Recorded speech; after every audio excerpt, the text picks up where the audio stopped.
So welcome to my class. Today we have a very big opportunity to learn types of sentences. In my first class, I discussed with you all sentences and their parts. As you know that we have two parts in a sentence, subject and predicate part. But now we discuss the types of sentences. So generally we have three types of sentences I have mentioned here, and they are simple, compound and complex. So let's take example for each of the types. First, as you see, I have written here, Sima sang well. It's a simple sentence. Then just below this sentence we have a compound sentence like this: Sima sang well and she got first prize in song competition. And next to it we have a complex sentence, and it is Sima, who sang well, got first prize in song competition. Okay. So first we will focus on the simple sentence.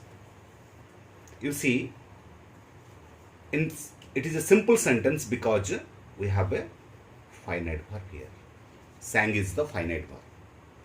Okay. Because this is the verb which shows the tense.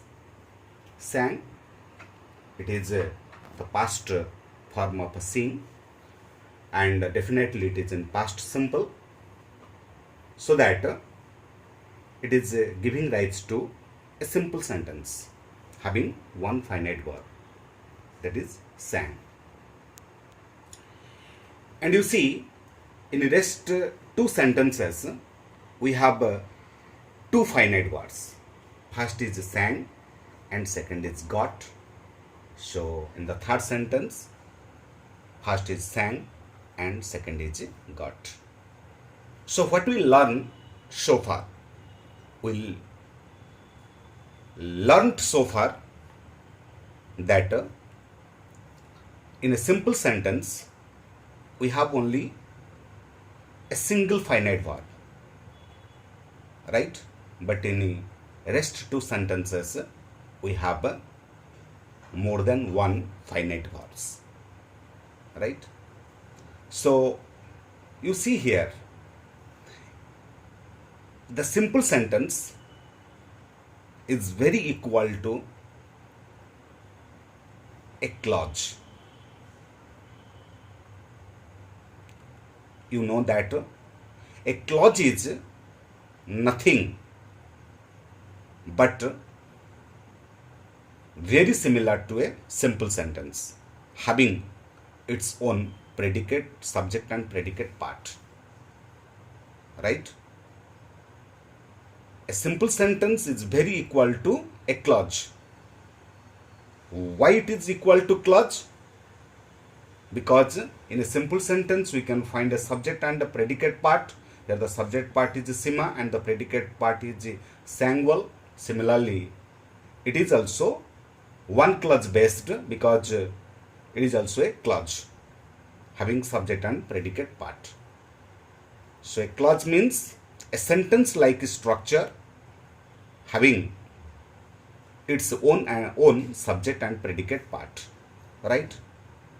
So that's why we can say that a simple sentence is single clause based or one clause based. We can say here a simple sentence is one clause based. One clause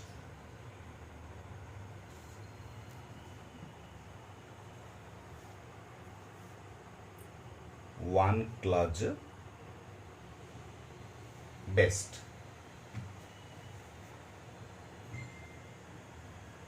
One clause based. And in rest two sentences we have more than one clauses, because you see, Sima sang well, it is a clause, and she got first prize in some competition, it is another clause. Similarly, in third sentence, we have also two different clauses, and they are Sima got first prize in some competition, it is a clause. Who sang well, it is another clause. So in the simple sentence, we have only one clause. That's why it is called a simple sentence is called one clause based sentence. But in a compound and complex sentence, we have more than one clauses. So in this way, we can differentiate between simple sentence and compound and complex sentences, right? Then you see, so when we go for the compound sentence, we can find a coordinator. Here the coordinator is and.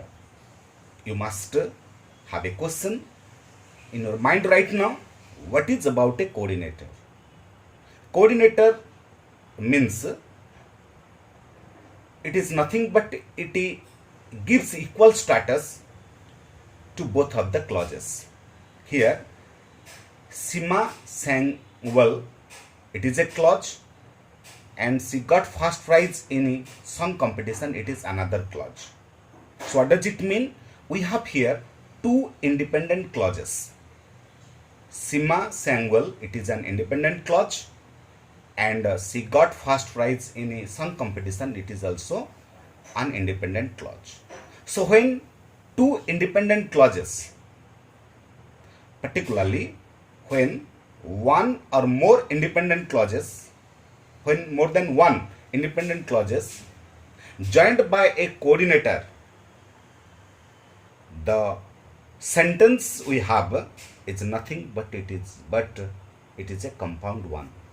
So once again, I can tell before you all, I can define you before all what is about a compound sentence.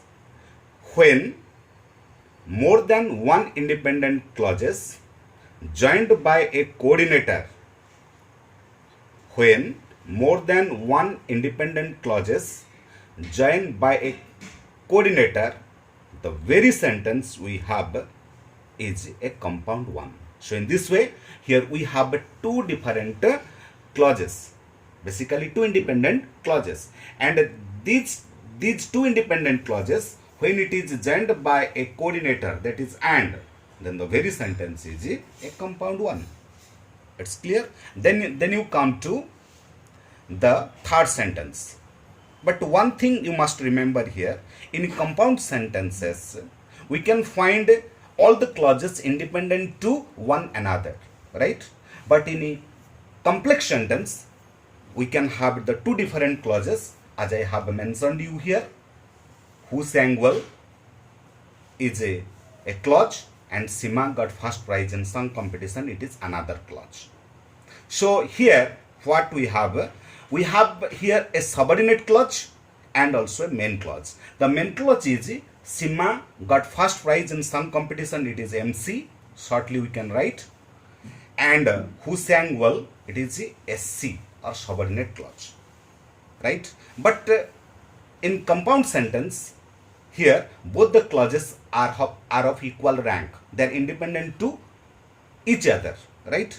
So here these two clauses are independent to each other, because independent clauses means what? The clause which can stand by itself without depending upon the other. So in this way, Sima sang well, it is a clause, independent clause, because it can stand by itself, and also she got first prize in song competition, it is also another clause, and these two clauses are joined by the coordinator and, right? So in this way, this is the compound sentence, because two of the clauses are independent to each other, and here the one of the clause is subordinate to the other. So that who sang well is the subordinate clause, because the clause starts from who is here the relative pronoun, right? And the Sima got first prize in song competition, it is the main clause, right? And the subordinate clause is also called a dependent clause, and Sima got first prize in song competition, it is the main clause or the independent clause. So when in a sentence we have one independent clause and more than one subordinate clauses, we can definitely call it a complex sentence, right? So this is all about the types of sentences, and I just made you understand very clearly. Thank you.